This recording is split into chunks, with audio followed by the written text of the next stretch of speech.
right, welcome back to the John Gill Podcast Show, and we are super excited to have on a very special guest. His name is Jason DeBono. He is the NuView Trust Vice President.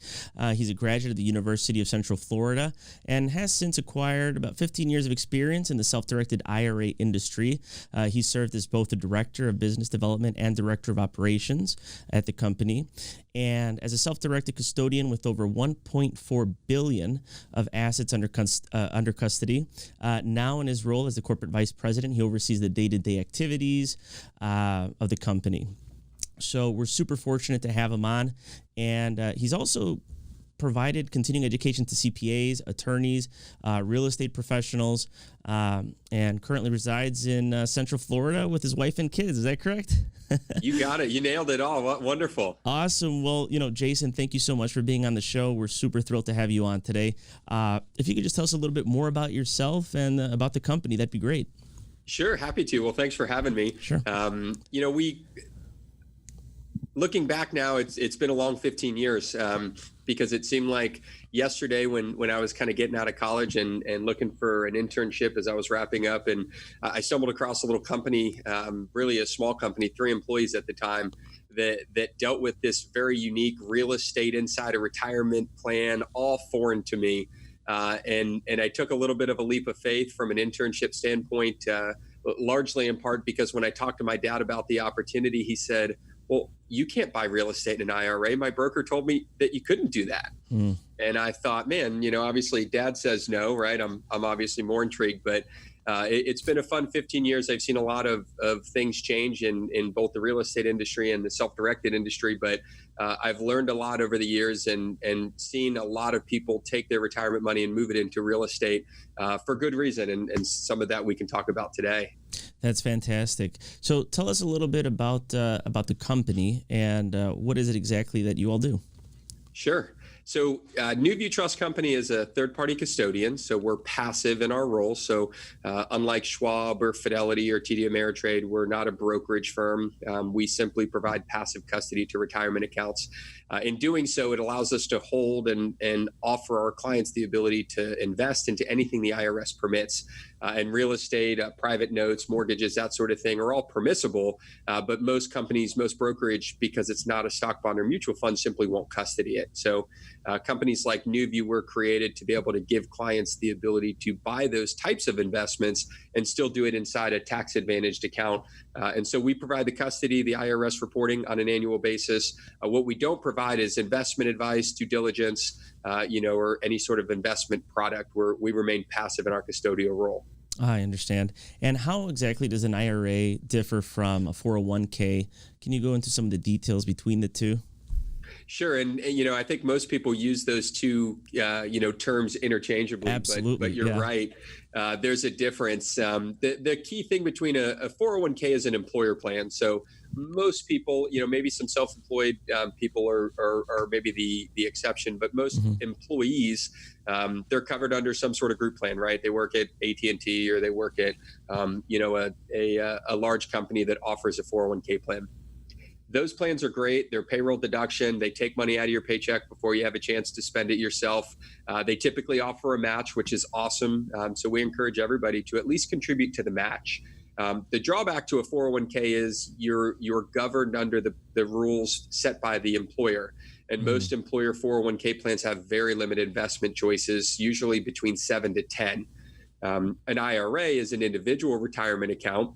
It's not necessarily tied to a business or your employment. So you have a lot more flexibility. So even an IRA at Schwab could buy every stock, bond, and mutual fund on the platform, whereas a 401k at Schwab can only buy what the plan allows, which may only be 7 or 8 of those assets. So most IRA money is moved in after people leave the 401k. So they work for a company for 10 years, they move to another company, they take that old 401k, roll it to an IRA, and then they gain that full level of flexibility that an IRA offers. That's fantastic. And what are the sort of limits that what can you invest and what can you not invest in? I would say in an IRA, because it seems like you can invest in real estate, private equities, even cryptocurrency. I saw. Yeah, it's easier to start with what you can't do, and it's actually how the IRS kind of defines it. So, what's interesting in the code is the IRS doesn't say, these are what you can buy and this is what you can't buy. What they do is actually define what you can't buy, and the only two asset classes that you cannot buy in a retirement account are life insurance and collectibles. So it's not a very big list, and they prohibit life insurance because it's really, if you think about it, your retirement plan is to benefit you at retirement. If you buy life insurance, you're obviously buying investments that benefit your heirs when you die, right? Kind of goes contrary to the purpose. And life insurance and collectibles has to do with valuation. There's no real way to provide a market value for collectibles. So for that reason, those are the only two asset classes that are prohibited.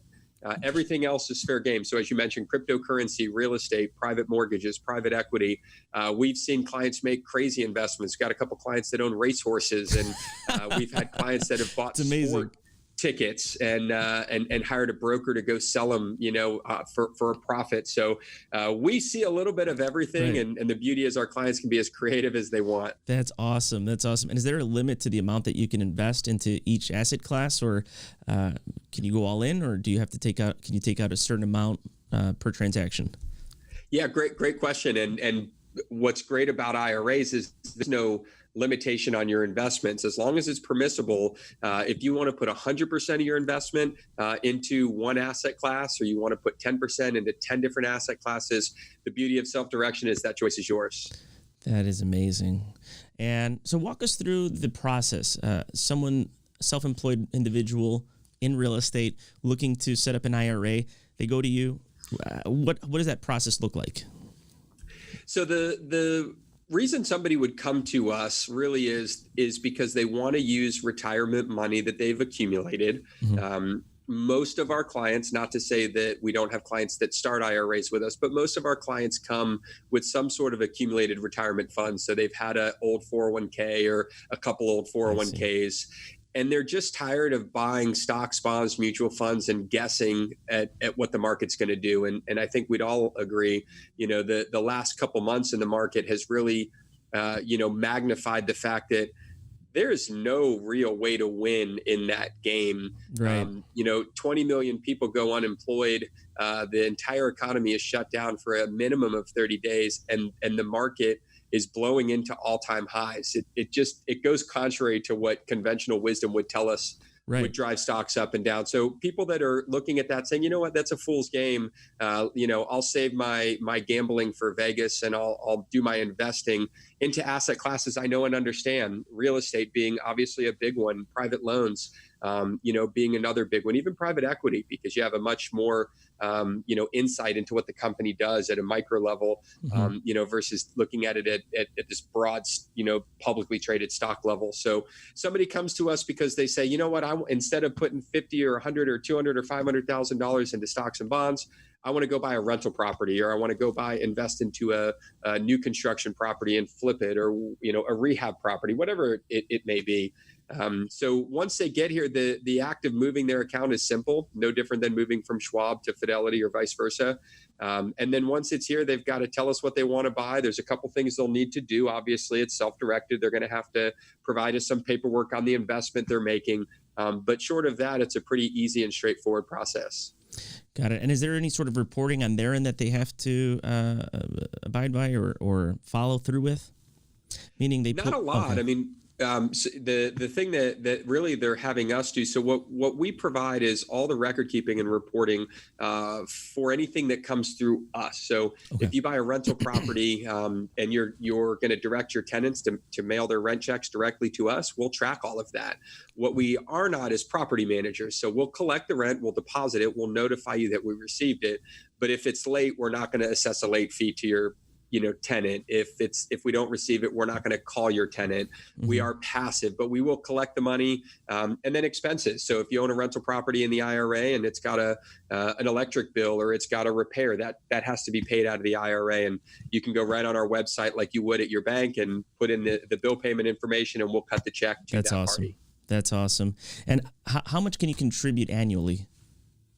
So it depends on the type of IRA, and for a lot of the the listeners, John, that are in this self-employed world, that are real estate investors and may have some self-employed income, I would strongly consider them to take a look at a plan called a solo 401k. Okay. It's where a traditional employer 401k meets an individual non-employee company, right? So these self-employed individuals get lots of benefits of 401ks, but they don't have a lot of the headaches that come with having employees. So it gives you the highest contribution limits up to $57,000 annually. Wow. And it gives you full investment discretion and control, unlike a traditional 401k. So for those that are looking at just your traditional and Roth IRA, those contribution limits are $6,000 and $7,000 if you're over 50. So that'll give you perspective on how, grand and the magnitude of this solo 401k plan. That's phenomenal. So instead of keeping it in a savings account, you can switch it over to a solo 401k, invest in real estate, notes, the other asset classes we talked about, but specifically we're going to focus on real estate right now, and compound that money at ideally a much faster rate than at the bank. What about the withdrawal? If you withdraw early from the 401k, what are the sort of penalties looking like? Yeah, so I'm gonna add a little bit to that, sure, if that's okay. Please. Because one of the things that you agree to when you set up a retirement account is you agree to put the money in there for a longer period of time. Oh, so right. It doesn't work like a savings account, right, where you can put it in and take it out. And for those that are looking to do that, you may want to kind of keep that money out of an IRA. Thank you for the explanation. If you have some money, the beauty of an IRA is if you do have money to earmark for the long term till retirement, what you're giving up is you're giving up that short-term use. But what you're gaining is tax advantage growth. And you mentioned compounding faster. I'll give you an example. If you were to take $1 and you were to double it every year for 20 years, right? So obviously it sounds simple, right? $1, $2, $4, $6, 4, 8, 16. If you double that dollar in a savings account, right? And you're in the 25% tax bracket. When it's all said and done, after 20 years, you're going to have about $75,000, which is incredible, right? You started with $1, 20 years, double them. You pay 25% tax each year, and you end up with $75,000. If you were to do that same investment, but instead of putting the dollar into your savings account where it's taxed annually, and instead put the dollar into an IRA or a solo 401k where it's not taxed annually, the amount of money grows from $75,000 to just over $1 million. Wow. So the power of compound growth. So what you're giving up by not being able to take the money out in the short term, you're gaining that incredible amount of growth. And the beauty is if you do need to take it out, there's a 10% penalty that you'll pay if you take it out early. Got it. And at the end of the retirement, how does that work? Is there obviously there's no penalty there, but what sort of tax rate are you paying? Yeah, so the beauty of IRAs, is and we can thank the Roth IRA for this, is if you have money in a retirement account, before you put it in, you really have two choices on how you pay the tax. If you put it into traditional accounts, meaning pre-tax, you get a tax deduction to put it in, so there's a tax break. But you pay tax when you take it out. So going back to that example, if you had $1 million, that doubling $1 for 20 years, and you ended up with $1 million, assuming you take it out after 59 and a half, you would not have penalty, but you would pay tax on whatever your tax rate is as you withdraw it. I see. So you withdraw 50 grand, you're going to add 50 grand to your taxes for the year. Take out 100, 200, you're going to pay tax. The beauty is when you put that money in, you can also choose to put it into the Roth. So if I took that dollar and I put it into a Roth IRA, I would have to pay the tax on the dollar up front, but that little over $1 million would be 100% tax-free to me. Wow. Yeah. So for your listeners, kind of let that settle in. So you could take your retirement money in a Roth account. You can buy and sell real estate. You can generate exponential profits, right? Hopefully you do. There's no limit on your earnings. And every dollar that you make upon retirement is 100% tax-free. That is phenomenal. Yeah, it's an incredible tool that unfortunately most investors don't use. And one of the things we talk about in that example of that dollar is if you really think about it, same amount of money, right? We each put in $1. We each invested in the same way because it doubled, right, every year for 20 years. So all things are equal. Yet the only thing that you did was put it into an IRA and I didn't. And by doing so, same investment amount, same investment, you ended up with over $1 million. I ended up with 75 grand. And that is why the wealthy get wealthier, is because they understand those little simple tactics that can make, in this case, a $925,000 difference. Yeah, I think that kind of seals the deal. If you're listening now, what are you waiting for? Okay, now I've come across something else called the 5-year rule for a Roth IRA. Can you explain exactly what that is? Yeah, so the way we talked about the Roth being tax-free. So one of the things that is a unique rule to Roth IRAs is before you can withdraw your profits tax-free, you have to have a Roth for 5 years. Okay. So what they don't want is someone putting money into a Roth today, making one investment and then taking it out. It's just geared at you holding it for the long term. The good news is it's not every investment has to season or every dollar has to season 5 years. It's the account. So in theory, you could start a Roth IRA today with $1 and you've started your 5-year clock. Even if you don't actually put meaningful money or make an investment in there for 20 years, you've already started your 5-year clock. So it is a rule to be aware of, but a pretty easy one to get around or avoid. That's fantastic. And so anyone looking to, now, can you partner up with a different real estate investor using funds from your IRA, or do you have to be the sole note holder? Yeah, great question. And this is something that just personally I've utilized as a tool. I started 15 years ago. I started putting money into my retirement. Obviously, I'm in this business, but I didn't have a whole lot of money and I didn't have enough money to go make investments. So what I did was found other people that had money, and I could either bring some good ideas or bring a little bit of money, and I could buy into those deals right alongside other parties. So your retirement money can partner right alongside other investors. You just have to make sure that there's a clear arm's length pro rata split between the money. So if my IRA brings 10% of the money to the table, I get 10% of the ownership. I collect 10% of the income and pay 10% of the expenses. But partnership is a great strategy for a lot of people, especially as you're starting your IRA, where you may not have enough money to do a deal on your own, but you can partner off with other people until you can find a deal on your own. Wow, that's fantastic. Okay, that explains. So I think there's a lot of people on the sideline that just have this doubt as to how they can really leverage their retirement funds, and you've hit so many great points in this segment, and I thank you for that. Now, is there anything else that we may have that I might not have asked you that might be specific to anyone in real estate looking to leverage those funds? Now, we talked about different asset classes. You said just about anything can be financed. Does that go from single family homes, apartment buildings, land, commercial? It all is fair game?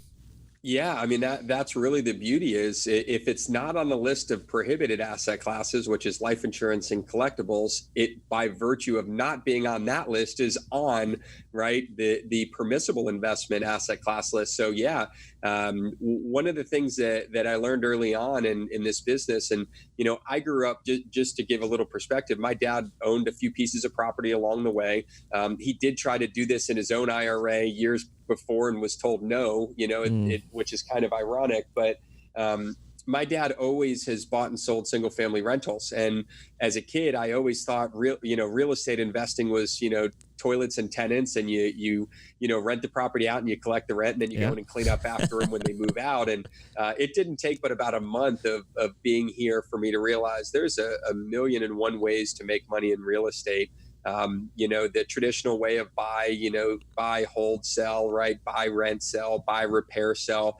Certainly those are probably the most common ways, but we see a little bit of everything in every possible asset class you can imagine, all the way down to, I've got a client that had bought up a bunch of kind of real real cheap property along highways where there was no there was no actual entryway to the property. Yeah. They were landlocked without an easement, so you could buy these things literally for pennies. And then he erected billboards. Oh, that's genius. And leased out the billboards to the local ad agency, and he's got these couple $1,000 tracts of land, then he's getting a couple $100 a month in leasing fees from. So it would have never crossed my mind, but I get to live a little vicariously through some really smart clients. Absolutely, and you're nationwide. If anyone here in Chicago or wants to reach out to you, you can offer the same services as you do out there in Florida. Yep, we've got clients in all 50 states, and I even have some clients abroad as well. We've got investments all over the world. So your investment is just limited to domestic investments. We've got clients that own a lot of property in a variety of countries. And then we've got clients that own other investments. We actually have a client now that's investing into a private company in the UK. So there's no real limit on what you can do, and there's no geographic boundaries on what you can do in an IRA. Fantastic. That is such a great point. I was thinking U.S. You're right. We can invest out in the. You've heard it here. Start investing in the real estate all across the world.